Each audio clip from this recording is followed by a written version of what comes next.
Hey, and welcome to our third episode of the True North podcast. I'm Brom. And I'm James. Our special guest today is Mr. Villanueva, and our topic, the solar eclipse. Now, first off, what do you guys think about the solar eclipse? It happened Monday, a few days ago. They had school off as well. E-learning day. How do you guys feel about it? I mean, that was nice. I think we all appreciated the day off. I went to my grandma's house. She lives in Portland, Indiana, so that was in totality, so I got to look at it there. We watched it with the neighbors, and it was pretty nice. That was my experience.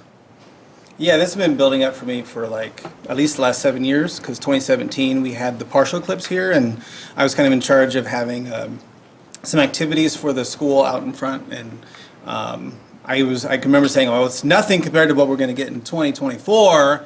And it lived up for me, but again, it was because I made it to totality. I think a lot of people who didn't have that experience probably didn't. Well, they didn't have the same experience that we did, and it may be, it's a very different and very, more bizarre and meaningful experience in totality. So, yeah, it was great. Where'd you go?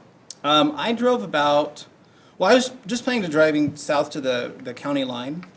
I just drove kind of near Warren and realized I still had time to keep going, so I just kept going south and east. I knew that I was getting closer to the center line, and the closer you are, the longer you have of totality. So where I ended up was a little bit north of Upland, Indiana, just out in the middle of the country on a country road, and we had about 3 minutes of totality.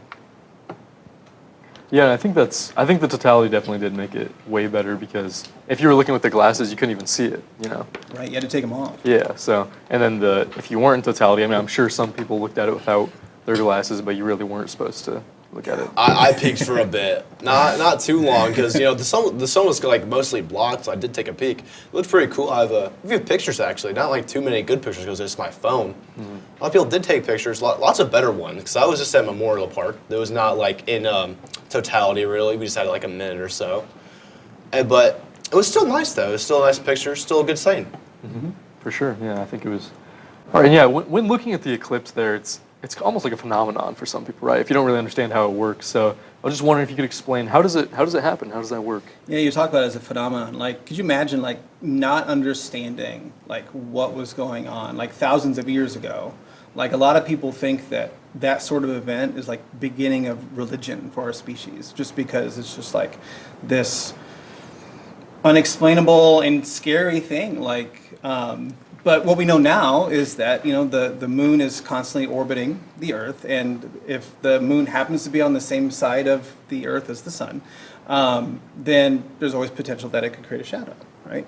And so right now it's blocking, I'm blocking that light completely with the moon, so I would be in totality, But if I move the moon over here, it's still making a shadow, right? It's still making a shadow. It's just not hitting where I'm at, right? So, what is rare is that the shadow of the moon landed where we live.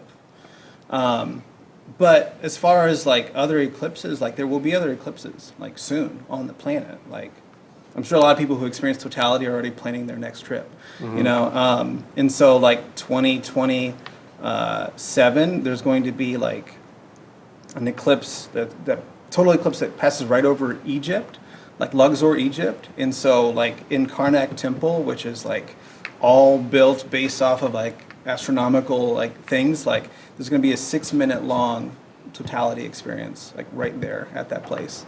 Which I think earlier on, before you got on the podcast, wasn't the longest totality around 7 minutes or 7.5 minutes? I actually don't know that number. That might be right, yeah. So that's a pretty long, totality amount of time, though. Right, and that would be the longest, I think, until 2114. So for a little bit of time. You might be there. Yeah. You might not. I mean, speaking about how it travels to different places and some significant places, would you ever travel a distance to see one? So a lot of traveling right now, it's if I'm going to spend the money to travel, it's I want it to be a good experience for my family. My family's fairly young. I have 2 children. They're 8 and 10. But based on the looks on their faces, during that experience, I don't think I'd have to twist too many arms to try to get to another one of those experiences. So, Iceland is an option. Spain is an option. Portugal in the next 5 years. I mean, I do think about that. Yeah, like I've always wanted to travel overseas. Why not travel overseas to see a total eclipse? Yeah, absolutely. I think that would be interesting. And you're going to Spain this summer, right? That would, going to these landmarks and being able to see something that beautiful in the sky would definitely enhance the experience. I don't know if I'll be there for the eclipse, but Right. I will be there. Will be present. Maybe in some other countries as well. I'm going on a cruise, so maybe is it France? Maybe. Probably won't see it there, just in Spain. Do you think you'll ever travel in your lifetime to see another one? To see an eclipse, it depends how far it is. Like I think I was talking yesterday that if it's like a drive, like you can get like under 3 hours to drive, like why not? But then that'll happen in a while though, because like the next one in our path is supposed to be in like the 2090s, and so I don't know how, because like obviously we're close to other areas. I guess like it's gonna be a long time for those other areas to experience it as well. So I mean maybe, but I wouldn't like spend like a ridiculous amount of money to watch it happen. I know a lot of people came to Indiana. There was, I think, 5 million people. Really? Yeah, that was the number that was thrown out there. And Indiana was actually put in a state of emergency because Right. of the, like cell towers and. There's a lot of unknown. Like, I didn't see much traffic in Huntington, but I assume that there was. Just in specific locations, like Markle and Warren were probably pretty busy. Yeah, they were pretty busy. And there was like festivals going on and people all over the street, which you typically don't see. I saw that on my way down to Portland. But yeah, definitely a little more traffic. It wasn't anything crazy. I don't think necessarily an emergency, but definitely quite a few people flocked in. So it shows people do travel to see it. Oh, they do. They will spend $10,000. Like, people will spend money.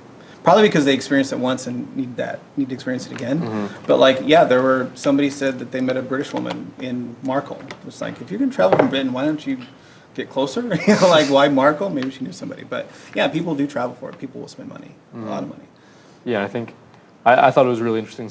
My grandmother had never seen it. She's like 81 years old or something. She had a little difficulty maybe getting the glasses on, but she was amazed. So I think it brought a lot of people together. A lot of people were talking about that, right? Brought people together. You said you were with some friends at the park, right? I was with some friends, playing a little bit of pickleball.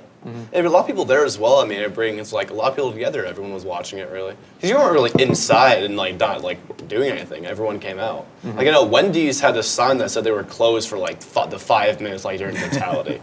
My workplace actually took the entire afternoon off, and then school closed. So yeah, and speaking of looking out of that with everybody, there's a lot of people wearing glasses, right? Yeah. Why exactly do we have to wear glasses to look at this? There's so much energy coming from the sun, right? Like, usually on a normal day, like if you look at the sun, I'm just looking at that bright light, right? Like that's enough to like make you want to turn away. Like if you look at the sun, you want to turn away. Your body's trying to protect you, protect your retina from, getting, like losing cones and rods to see. But with an eclipse, and somebody knows that something's going on, or maybe somebody is thinking, well, it's partially blocked, maybe it's safer. Like they're just staring harder. They're staring harder at it, and they're like forcing themselves to look longer than is natural.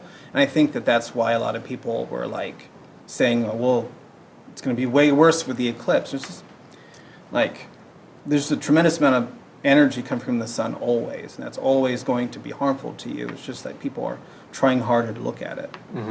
Yeah, people were saying it would like break your camera or something if you took a picture. But people take pictures. Sunset's a little different, right? Not quite as bright, but like A little different, yeah. but And still. there's filters, right? But I feel like people take pictures. Sun in a picture. I don't think it's necessarily going to break the camera. I don't know. Did you try to take any pictures? I did, yeah. But for some reason, I think it's because it was maybe so like bright within all the darkness. Didn't get very many good photos there. I gave up. I was like, I just want to experience this. I have a crap phone, so. Yeah, and how did your pictures turn out? It was interesting because when there was it wasn't like that dark where I was, right? I wasn't in like the totality line, but there was like kind of like a rainbow like colors around like the sun, so there's like the sun here and like a bigger circle of like clouds, and there's like a rainbow type color in the sky. And it was really cool. And I took a few pictures of that. Cool. Was it cloudy here in Huntington? It wasn't too cloudy. It was lightly cloudy, right? But nothing heavy. It was rumored to be very cloudy, and that would have ruined the experience.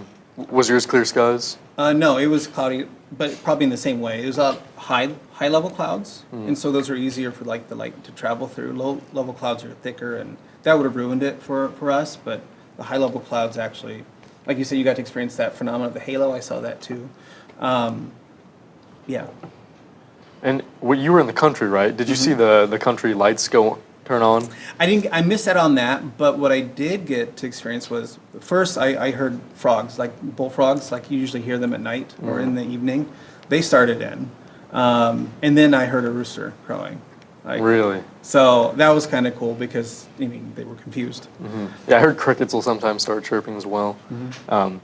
Yeah, I was in town, like I said, at my grandmother's, and the street lights all turned on, and everyone's house lights, automatically Yeah. turned on, and it was That's really pretty cool. interesting. Yeah.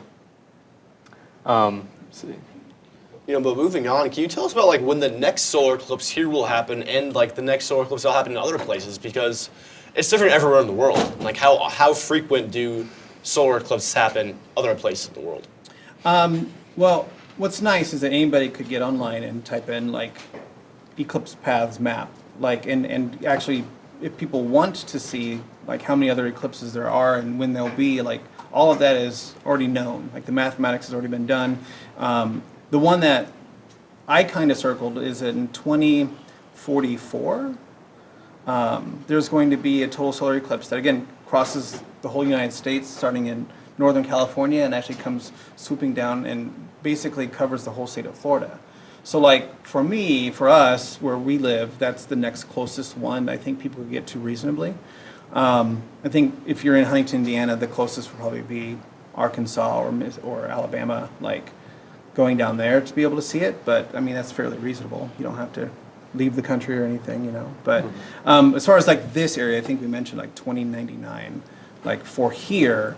And then after that, it's like hundreds and hundreds of years after that 99, or after 2099. It's going to be a very long time before it happens here again. And their predictions are really accurate, right? They're Strangely, yeah. But even ancients had a way of predicting eclipses too. Like, and it's just off of observing the sky and the motion of the moon and the sun, and it's very predictable. like even to the minute, right? Yeah, and the second, like I knew that. I mean, if the map was right that I was using, I could click on my location and it told me I had 3 minutes and 1 second of totality. Yeah, it's incredible that we can like pinpoint it to that exact moment in time from so far away. Now, can you talk to us a little bit more about the other types of eclipses there are, maybe the frequencies they are? Yeah, absolutely. So depending on where the moon is at in its orbital path, sometimes it's closer to the Earth, sometimes it's further away. Because the orbital path is elliptical, it's not a circle, so like there's places where it's closer and farther away. And the reason why like this one was longer than the one in 2017 was because the moon was closer, so it made a bigger shadow. It's possible that, and there are eclipses called annular eclipses, and that ANNUL prefix means ring. And so that's when the moon is at its furthest away point, so that you can still see a little bit of sun around the moon. So it doesn't completely block the sun. And that type of eclipse, sometimes it's called the ring of fire, because what you see is the sun's ringed around the moon. And so there is one of those that will be, again, I'm thinking 2045, and that's going to be visible from like Wisconsin, Minnesota, northern Michigan. And so that's another on my bucket list. I'd love to see an annular eclipse. So I'm kind of looking at that one as a possibility. Not too far away either, really. It's still in our area. Yeah. Yeah. And then, so what made this one so spectacular for us, because even the 2017 one was a pretty big deal.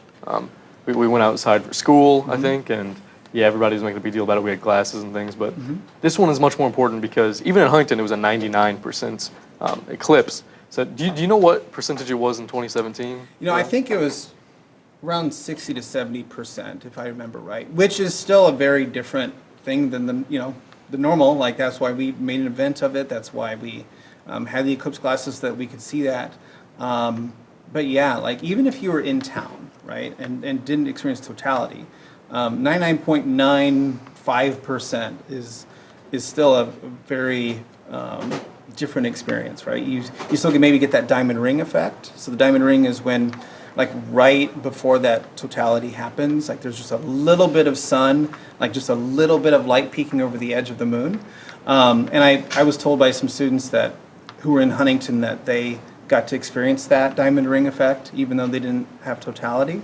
That's how close it was to totality. So, yeah, definitely way closer to the shadow, and a way cooler experience than 2017. Speaking of the sun coming around the moon a little bit on the edge, I was incredibly, I don't know, I found it surprising how much a little sliver of the sun actually brightens the sky. Oh my goodness! Like, so you're talking about like right at the end of totality? Yeah. Yeah, like as you're looking at it, because you don't have to wear your glasses during totality, and then all of a sudden it's there, and you're like, oh, like that little bit of light that you're referring to is still 20,000 more times luminous than the moon. You know, Really? like that's just an incredible amount of energy. Yeah, so it hurts immediately. Because it's like you see pretty much the entire sun covered, right? And then, but just a little sliver, and it makes the sky blue again. Even like it was, the lights turn off. So I just thought it was interesting how little sunlight, how powerful sunlight is with the little amount of sun. Yeah, absolutely. And again, that's what makes totality different, right?